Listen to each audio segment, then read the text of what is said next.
বৈদিক ঋষির দৃষ্টিতে পরমাত্মা এক এবং অদ্বিতীয়। বিদ্বান ব্যক্তিগণ সেই এক পরমাত্মাকে নানা রূপে প্রত্যক্ষ করেন এবং তাকে বিভিন্ন নামে অভিহিত করেন। ঈশোপনিষদের ভাষায় এক সৃষ্টিতেই যত ব্রহ্মাণ্ড আছে তা সমস্ত ঈশ্বর দ্বারা পরিব্যাপ্ত। জীব জগৎ সবই একই ঈশ্বরের রূপ। ঈশ্বর ও দেবতাদেরও ঈশ্বর বা প্রভু। যেমন পরমাত্মা জীবাত্মার প্রভু বা স্বামী হওয়া সত্ত্বেও জীবাত্মার সাথে এক অভিন্ন, তদ্রূপ পরমাত্মা দেবতাদের স্বামী যা প্রভু হওয়া সত্ত্বেও পরমাত্মা ও দেবতা এক অভিন্ন সত্তা। বেদে তাই কণ্ঠে ঘোষণা করেছে, সৃষ্টির সব কিছুই ব্রহ্ম বা ঈশ্বর। দেবতা হলো দেব এর পুলিঙ্গ রূপ, দেব দেওয়া। মেলি রূপ হলো দেবী এবং দেবতা শব্দের অর্থ দেব ও দেবী উভয়ই। যে কেউ কোনো কিছুর ওপর সর্বোচ্চ কর্তৃত্ব অর্জন করেছে এবং মালিক হয়েছে তাকে দেব বা দেবী বলা হয়। উদাহরণস্বরূপ সরস্বতী হলেন জ্ঞানের দেবী, বরুণ হলেন জলের দেবতা, দুর্গা শক্তির দেবী, ব্রহ্মা সৃষ্টির দেবতা, যম হলো মৃত্যুর দেবতা। দেবদেবীরা হচ্ছেন নিরাকার ঈশ্বরের বিভিন্ন সাকার রূপ। যেমন নিরাকার ঈশ্বরের বিদ্যা দায়িনী শক্তি সাকার রূপ হচ্ছেন দেবী সরস্বতী, আবার সেই একই শক্তি ধনদায়িনী শক্তি সাকার রূপ। অন্যদিকে ঈশ্বরকে তা জেনে নেওয়া যাক। ঈশ্বর হলেন এক অব্যয় অদ্বিতীয়, তিনি অনাদির আদি। এক হয়েও তিনি বহুধা বিভূতিতে প্রকাশ। যেমন তিনি একদিকে সৃষ্টিকর্তা ও স্থিতিকর্তা, অন্যদিকে তিনি প্রলয়ের কর্তা। ঈশ্বর হলেন জাগতিক ক্ষমতার সর্বোচ্চ অবস্থানকারী কোনো অস্তিত্ব। ঈশ্বর বলতে এক অনন্ত অসীম সত্তাকেই প্রকাশ করে, যা সব কারণের আদি কারণ।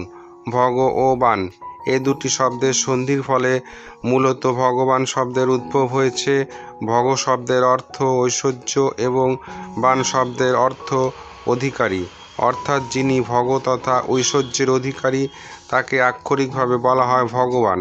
পরাশর মুনি ভগবান শব্দের সংজ্ঞা দিতে গিয়ে বলেছেন, যার মধ্যে ঐশ্বর্য, সমস্ত বীর্য, সমস্ত যশ, সমস্ত শ্রী, সমস্ত জ্ঞান এবং সমস্ত বৈরাগ্য, এই ছটি গুণ পূর্ণমাত্রায় বর্তমান, তিনি হচ্ছেন ভগবান। এই ছটি গুণ যার মধ্যে থাকে তাকে বলা হয় ভগবান, আর যার মধ্যে সকল গুণ থাকে তাকে বলে ঈশ্বর। বৈদিক ঋষিগণ পালক বা রক্ষক তত্ত্বকে বিষ্ণু, শিব বা শঙ্কর নামে অভিহিত করেছেন। ঈশ্বর মানে পরম প্রভু, যার মাধ্যমে সব কিছুর অস্তিত্ব এসেছে। শিব এবং বিষ্ণু ঈশ্বর হিসাবে বিবেচনা করা হয়। বিষ্ণু হলেন একজন প্রভু, যিনি সমগ্র মহাবিশ্বকে রক্ষণাবেক্ষণ করেন।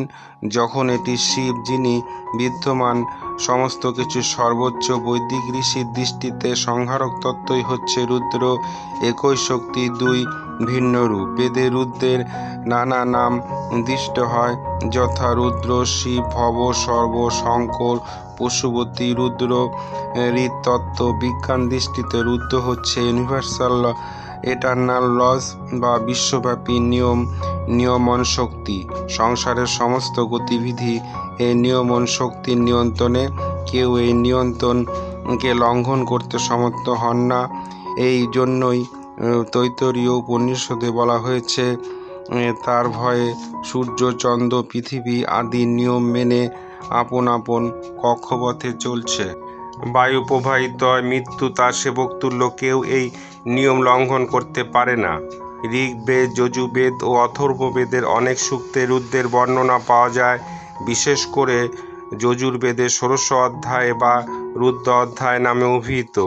এই অধ্যায়ে রুদ্রের বিরাট রূপের বিস্তৃত বিবরণ পাওয়া যায়। বৃহদারণ্যক উপনিষদে বলা হয়েছে, রুদ্রের সংখ্যা ১১। ১০ ইন্দ্রিয় ও মনই হচ্ছে ১১ রুদ্র।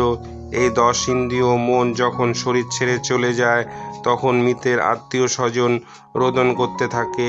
এই জন্যই এদের রুদ্র বলা হয়। ঋগ্বেদের ১০ম মণ্ডলের ১২১ সংখ্যক সূক্তিটিকে হিরণ্যগর্ভ সূক্ত বলা হয়। সৃষ্টির উৎপত্তির প্রারম্ভে পরমাত্মা বা পরম ব্রহ্ম কেবল একাকী বিদ্যমান ছিলেন।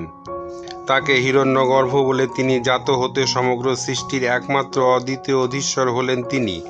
ধারণ করে রয়েছেন। এই পৃথিবী ও দুর্লভ ত্রিভুবনব্যাপী তার দেহখানি ও মস্তক।